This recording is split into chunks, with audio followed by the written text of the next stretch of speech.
Сточарите од Делчевско ги бројат штетите од волците. На сточарот Кире, чие стадо деновиве е преполовено од волци, волците му изеле 5000 евра.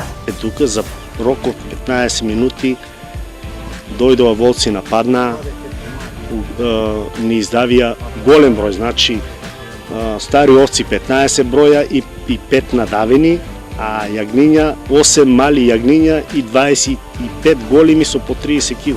Семејството на овој човек сега живее во страв, бидејќи волците можат пак да се вратат. И од тога намам ни спиеме ни ништо, се дежурам. Покаре ги по Мегдано, се те страх. Ама те по Мегдано току, ако чине едно-две, а са тука многу наприеште, многу. Това. Елена, това чекаме. Но во секојдневен страв и безпомошни се и другите сточари во Делчевско. Едностално нападам, стално, јас стално туте по два додат. Има некоја ајка да се збере, да се прогони това. Ние градоначалник имаме, зашто е тој градоначалник ставено? Ние стално идеме до него, он не ба се обрне до нас сточарето. Ја го летос канал кад Сагардо, ништо. Колку ни се брави, ја 30 брави ми се расипаа овци. Ова да ми дели и това ќе не она.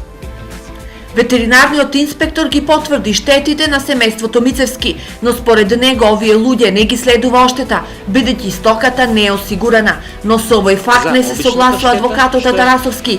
Според него, законодавецот предвидел во Законот за ловство и Законот за облигациони односи обештетување на сточарите.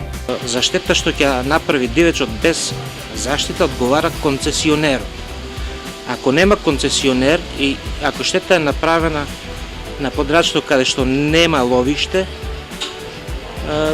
моје мислење е дека треба да одговара државата. И тоа треба да обештети за обичната штета што е направена, како и за испуштената добив. Во Делчевско веќе има еден ваков предмет. Државата му исплатила оштетар на сточар од Нов Истевник, но дали сточарите ќе го следат неговиот пример, не се изјаснија. Во меѓувреме тие се едногласни дека засега единствениот спас од волците е хајката на штетен дивеч.